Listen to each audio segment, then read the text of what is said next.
In this video, I'm gonna share with you how to do Passover for Christians and Messianic. If this is your first year, this is a beginner's guide, kind of like a 101. And I'm doing this because I've had so many viewers and people, even on Instagram, asking me for this kind of video. Now see, I've been doing Passover for over 20 years, and we've been doing Passover together since we were married. So I decided to bring my husband in because not only does he know how to host a Passover Seder, he actually has hosted a Passover Seder, even at churches. So what I'm gonna do is I'm gonna first show you how to plan it out, how to prep it out, and I'm gonna give you a walkthrough of the Haggadah, the service part, which is actually in a book form, so you know what to expect. I'm also gonna give you some fun little tips from 20 years of experience so that you can have a successful Passover Seder. I'm gonna make sure that I'm giving you a nice little framework so that you can make your first Passover Seder, or second, or third, as simple or as elaborate as you want. Totally up to you. If you have not checked out my channel, make sure to do so now. Look down below, click on that subscribe button. We are a homeschool family of 4. My youngest has Down syndrome. I'm a former teacher, and this is our journey. We're here to share with you. I'm here to share with you how to be that amazing parent that you are. So the first thing that we are gonna start with is you have to get a Haggadah. A Haggadah, what the heck is a Haggadah? It's this thing, it's a book, and it is the order of service. You can find these online, but you wanna make sure that you're gonna get a Messianic Haggadah. Do not get a just regular Haggadah that you pick up from Barnes & Noble or even from Publix. I'm gonna stick some links down below so you can have some guidance when looking for one. The next thing you wanna think about is how many people are gonna be at your Passover Seder. You need to decide if you're going to include a meal with your Seder or not. And you also need to look at the age of the people in attendance of your Seder. Now, we have a family, so we have a lot of younglings, so to speak. So we have to consider the time frame in which we do the Seder, as well as having extra activities. We have fun with this, okay? I like to do crafts to prepare for Passover, and one of the things we did is we made, this is fun, it's a placemat. We've also gotten little masks. Here, this matches. You put it on. For the plagues, maybe lice. She's contagious. They don't have COVID though. No COVID. No COVID. No plagues for that. Yeah. We even have a cute little Moses and his bush. A burning bush. And there's lots of stuff that you can find on Amazon, like little finger puppets that you can buy, like little straws with frogs on it. You can even get some, oh my gosh, one year I decorated the bathroom with those like frogs that kind of stick to things. Yeah, that was fun. Remember, the focus is to teach our children about Passover and the meaning of what we're actually doing. This holiday, more than any other biblical holiday, is really about teaching our kids about the experience. Right. So you want to make it as fun and interesting as possible, so they'll want to pass it on to their kids as well. Thus, Passover. Pass it on to your kid. No. Okay, no. Now let's talk about the things that you need to plan to purchase and things that you need to plan for when setting up for your Seder. First of all, super, super, super important for you to clean your house. I mean, obviously you're gonna do that, but you wanna clean your house and you wanna focus on getting all the leaven out, which is basically your bread, your spelt, your oatmeal. All the good stuff. Yeah, pretty much. You wanna get that out, and if you wanna have fun with it, you could even burn it. Yeah. Why do we wanna get the leaven out? A lot of us know that leaven represents sin, in reference to the 1 Corinthians passage.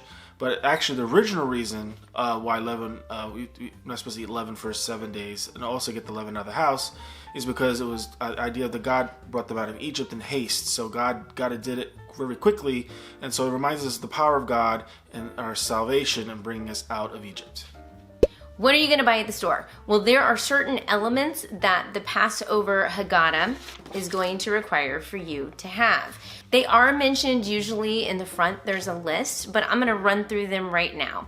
For the Seder plate, first of all, you need a Seder plate, okay? If you do not wanna get one of these, you can just use a regular plate, to be honest. One that has, 6 little slots, or I don't know, just use a regular plate. We've done that before, totally. On the Seder plate, you're gonna put a sprig of parsley. You're going to put horseradish, which you can find at Publix, or you could get the actual root. Vita, mix it up. And it's actually really good. My favorite's the white. The white. And you be creative. Whichever kind of horseradish you want. Just do it how you do it. You need a hard-boiled egg. You need lettuce. You need haroset. Haroset is a mixture. Literally, you cut up apples, raisins, walnuts, cinnamon, honey, and then if you want to put some apple juice in it or wine, that's totally up to you. If you have kids, probably apple juice. Mix it all up and dump it on the Seder plate in one little slot. But I'll be honest, you do need a bowl of haroset on the table. So you want to make enough for the Passover Seder and as for, dessert, because it's really good. Yeah, it is good. It is good. And you need a shank bone. Now, some people have used chicken bones, but this is from an actual lamb. What you want to do to get this to look like this is throw it into some boiling water to get the marrow out. And then you can keep it from year to year. That's what we do. It's about 20 years old. Oh. Yeah, probably. I have to wash my hands. And that is what you put on your Seder plate. Now, besides the Seder plate, you also want to have a basin or a bucket, as well as a water pitcher, because you're going to wash each other's hands, as well as a towel to kind of dry them off afterwards. You want to have another spot where you have a matzah plate. And on that matzah plate, you want to lay 3 layers of matzah. Each layer, you can put a napkin in between each one as well as on the top. If you want to really get fancy, you can get a bag. It says Pesach. Do it this way. It says Pesach on it. And inside this bag, which we still have some old matzah in here. Nice. Nice. We have to clean that. But it's got 3 little compartments. Like I said, you don't need to get one of these. You just use napkins. Mm-hmm. You also might want to get a little bag later, a tiny one for the afikomen. I'm going to explain what that is later. If you don't have a little bag, you can just get a napkin. You will need a tiny bowl of salt water that is accessible to everyone at the table. Extra salty. It's like the ocean. That's what he does. I put salt in it and then you walk by and put more salt. If you want to light the candles, you'll need 2 candlesticks and some matches, but that's one of those things you don't have to do. Some people would argue with me, but that's just my opinion. And yours too. Yeah, that's something you have to do. Yeah.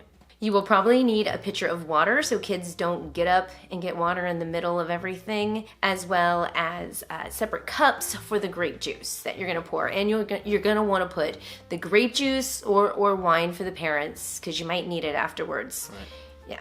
You do want to put the grape juice and or wine on the table that's accessible because you're going to drink 4 cups of those through the actual Passover Seder. Right. So it's important to have 2 separate cups, one for your regular drinking and a special cup for as you go through the Seder. And make sure if you have kids that they're plastic. Yeah. Some Haggadahs are going to call for a pillow because you're going to be resting, but that's one of those that you don't necessarily always need. Oh, and you need some money or coins that you're going to use later in the service to kind of bargain with the children, and we'll explain that later. Right. Of course, you're going to need your regular place setting. You're going to need a plate, forks, spoons, napkins, that kind of stuff, as well as an extra spot, empty seat with the plate and the forks, and then a special cup for Elijah, and it's going to stay empty throughout the entire Passover Seder. Okay, and here's a quick little mom tip, because for the first hour, you are going to be doing a Seder. So you want to make sure that maybe it's a half an hour. I don't know. It depends what Haggadah you get. But you want to have something that the kids can snack on, like seriously. I like to put a bowl of peanuts on the table or some cut up oranges on the table. Something that they can nibble on if they get hungry and not too bored with. Well, so also keep in mind, even if you have adults coming over, let them know that when they get there, they're not going to be eating right away. But it's going to be a while before you actually get to the main meal and have actual food.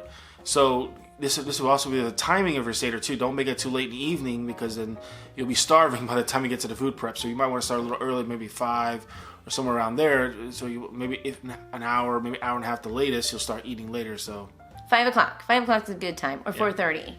And then, of course, you can decorate however you like. Put centerpieces out, flowers. But know that there will be a lot of movement on the table of grabbing and shifting, so make sure there's room for that. Like I said, extra bowl of haroset. You might want a little extra bowl, maybe not, parsley. You'll probably be able to fit, because everybody's gonna get a sprig of parsley. And you should probably make a hard-boiled egg for everyone who's willing to eat one. Oh, and an extra plate of matzah. Don't just do the matzah with the 3 layers. You're gonna want another extra plate that's accessible to everyone. An extra plate of matzah. Oh, and when you buy your food for the meal, just a reminder, make sure everyone brings quote-unquote kosher food that doesn't have any leaven in it, because it will not be much of a Passover if everyone is eating leavened bread. No, none of those bread products, spelt, oatmeal.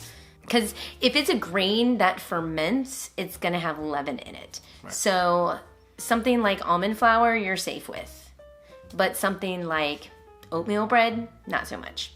Right. And matzah tastes like cardboard.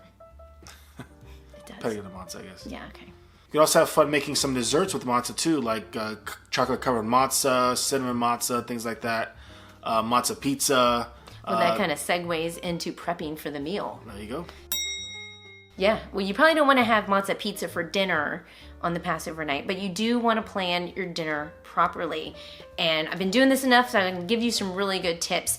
First of all, make sure whatever you're planning to make for the Passover Seder meal is able to sit in the oven and keep warm for approximately an hour. Or if you're planning on making soup, you want to time it out that it's on the stove, staying warm for an hour. You don't want to make something, have it ready to be served, and have it get cold. Right, you don't want cold food. So what I like to do is I like to do baked lamb. I like to do roasted vegetables, mashed potatoes, matzo ball soup. I make my matzo ball soup like all day long. My matzo ball soup is ready to go at the beginning of the Seder. I have it sit on the pot simmering probably 5 minutes before we actually pass out. No, probably 10 minutes before we pass out. I throw the matzo balls in. Like I prep my matzo balls and I put them in the refrigerator and then throw them into the soup. That's just like a little extra tip if you want to do a matzo ball soup for your Passover. And a matzo ball soup too is easy accessible at Publix and things like that. Just buy a little Publix box. Is awesome. Yeah, just buy a box and they'll teach us how to make it real quick. And it's pretty easy and it's really good.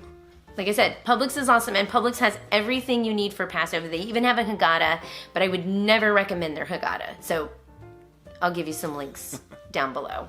Of course, you can always add salad and fruit, anything that can stay in the refrigerator and just be brought out to serve. But like I said, stay away from that leaven. And desserts are really fun, like you mentioned before. And with salads, no croutons. No croutons. Right. You can have cheese. You can have cheese. You can also have ice cream, but no cones. Yep, that's true. And you can dip the matzah in the ice cream. There you go. Okay, now we're gonna do like a quick walkthrough so you know what to expect with the Haggadah.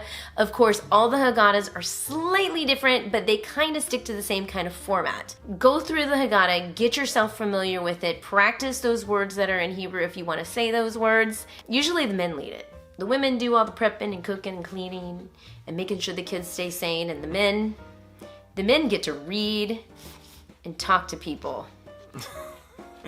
That's true though. The first thing that happens is the blessing for the candles if you decide to do it. Next, you usually move into the first cup, which is the cup of sanctification. There are 4 cups, and each of the cups represents something different. So you got sanctification, deliverance, redemption, and praise. Right, and these are based on, again, this is all tradition, but this is based on the section of Exodus 6 through 7. The 4 things that God does to Israel as He bring them out of Egypt, which you'll find out in Haggadah as well. Yeah, because you're telling the story of Passover to your kids and to each other as a remembrance, as a memorial. And of course, there's a lot of things in there that tie into Jesus. Right. And that's also true. It's also an experience, too. We're experiencing those. We're eating these things and tasting these things. Touching. Because we want to experience, and this is the best way to... Smelling. Hearing the crunches from matzah. the salty water, the haroset. It's a very hands-on Montessori experience. Right. And this is, of course, as you know, this spoiler alert, this is going to tie into when Jesus was, it takes up the bread and the wine. It follows right along with that, the meaning of these things that are behind it. So first cup is a cup of sanctification. You pour the cup and then you drink it. You have to drink the whole cup. Right. So don't pour, that's the thing. Yeah. So don't pour it all the way. Don't make a big cup. If you have real wine, don't be the newbie that fills their entire cup and is drunk after the first cup. Right. So don't be that newbie. So whether you have grape juice or real wine, just put enough in there. You can drink the whole thing at once. Like a shot of grape juice. Right. Or your kids on sugar. Like you give them a whole cup of grape juice on sugar. Like, eh. Next, you're gonna wash your hands, and usually we do this by sticking our hands out. The other person pours water. There's a bowl underneath you that somebody holds, and you just kind of do this, and then you wipe your hands on a towel. Some people do foot washings too. Right, and then you just pass it on. Everyone washing each other's hands is more of a group thing, just getting yourself prepared for the Passover. The next page is the karpas, which is the parsley that you dip into salt water. And that is supposed to remind you of... The tears that they said while in slavery.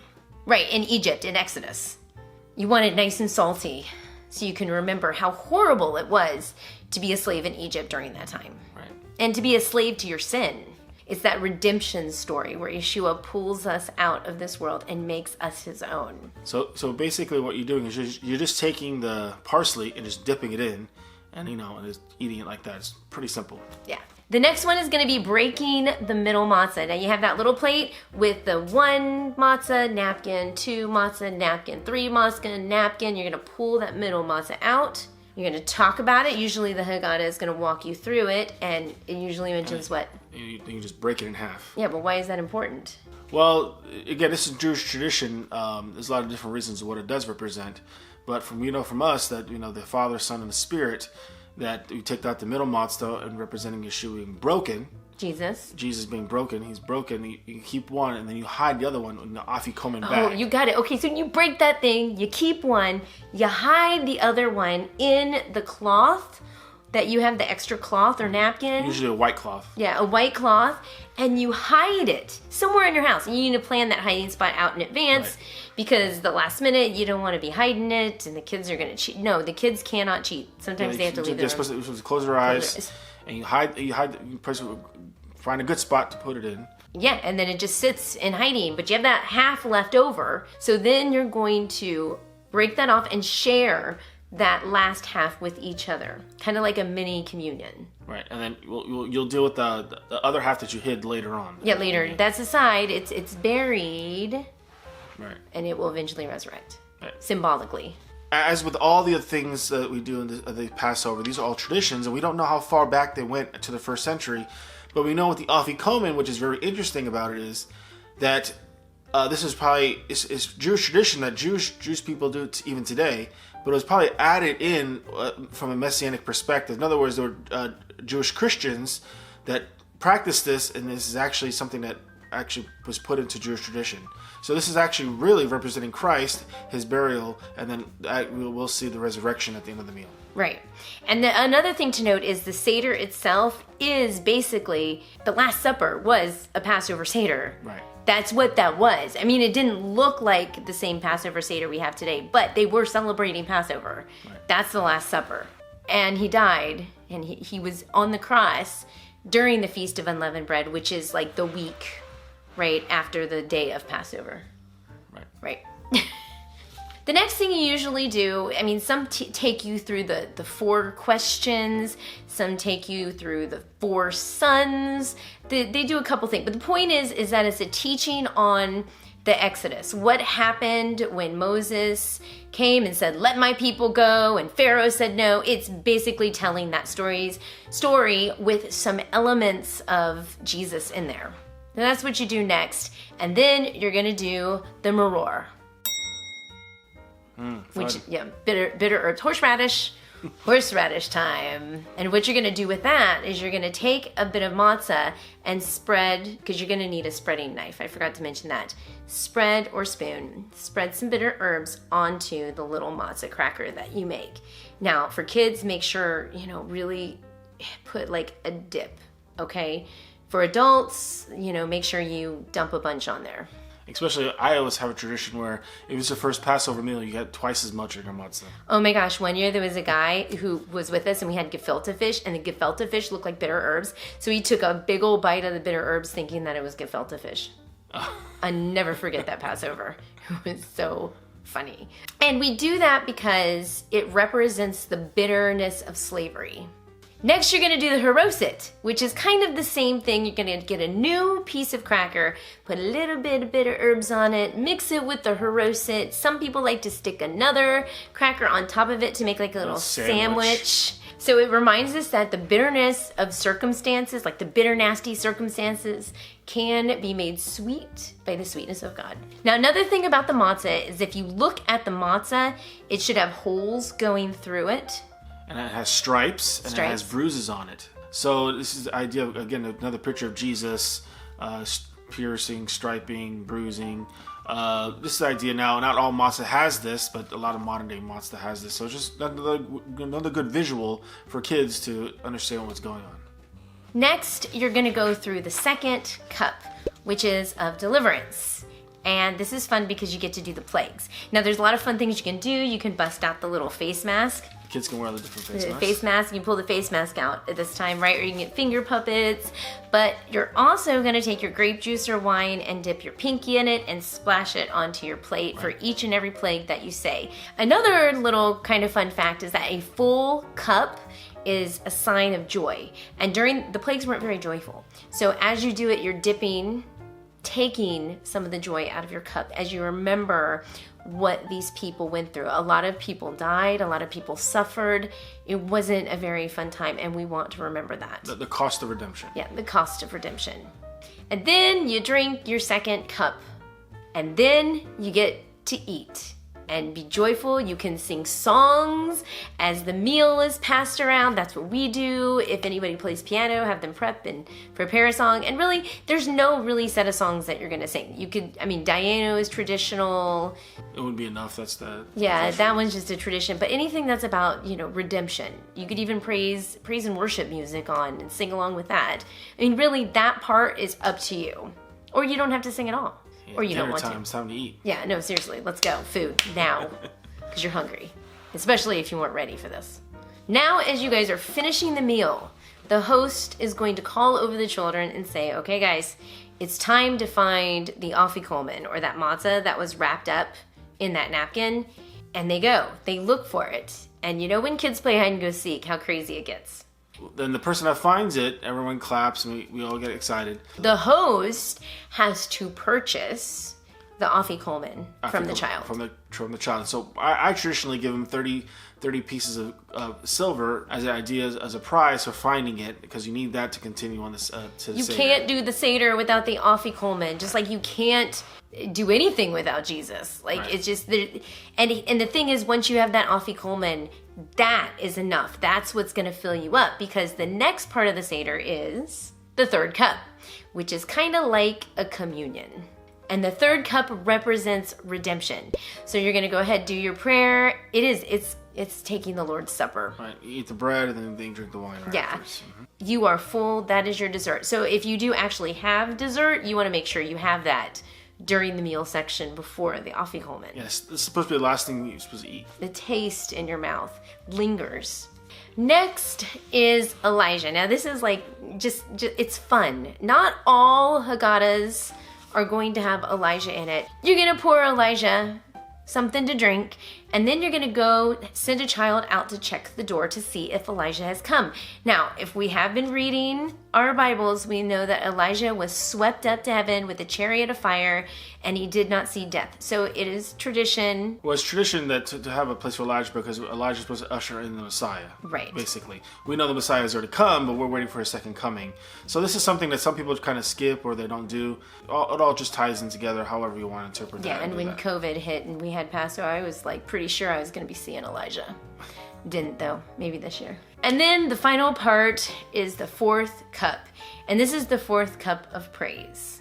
You fill up your cups one more time, you say a prayer, and then drink it all down. At the end, after everything's done, we sing some songs, and then we recite Psalm 118. Traditionally, yeah. And this is traditional, and this ties in with the Messiah and Passover, kind of blends those two together. So this is just a good psalm to read at the end. Yeah, and then of course, see if you can get people to help clean up if you want that help. You can do a lot of sweeping with that matzah. And then you're done. You know, it can be tiring. If you do it with your kids, it could be very, very intimate. And overall, it is just a blessing. In my next couple of videos, I'm going to go ahead and show you our Passover Seder as well as how we prepare for it. So make sure you are subscribed to check those out and journey with us. We are a homeschool family of 4 that do celebrate all these high holidays. We attend a Messianic synagogue. That is part of who we are. The purpose of this channel really is to give you tips, support, encouragement as you raise your exceptional children. So I hope you guys consider subscribing and journeying with us. And until then, stick some videos around my face, of course. And I will see you in our next video.